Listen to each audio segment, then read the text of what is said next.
جنات کے بارے میں صحیح عقیدہ کیا ہے، اور کیا جنات ہر گھر میں ہوتے ہیں؟ ہر گھر میں ہونا کوئی ضروری نہیں، ناپاکی پر بہت۔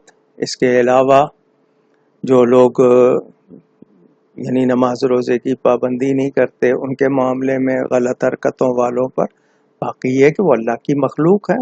سورہ جن قرآن میں موجود ہے، تو وہ اللہ کی مخلوق ہے، لیکن ہر گھر میں ہونا یہ کوئی ایسا مسئلہ نہیں ہے۔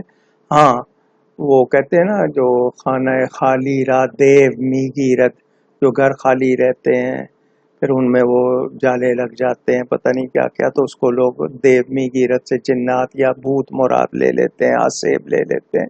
وہ چیزیں ہو جاتی ہیں۔ صفائی ستھرائی رکھیں، پاک رہیں۔ اللہ کا کلام جہاں پڑھا جائے تو کیوں آئیں گے، وہ کیوں تنگ کریں گے؟ کوئی آپ کی ایسی حرکت ہو تو پھر مسئلہ ہوتا ہے۔ بعض مرتبہ وہ زیادتی کرتے ہیں، اس کے لیے بھی قرآن پڑھیں گے، آیات موجود ہیں، علاج ہو جاتا ہے۔ میں ان کی وہ بات نہیں کر رہا ہوں، یہ جو عاملین ہیں ان کے طریقوں کی بات نہیں کر رہا ہوں۔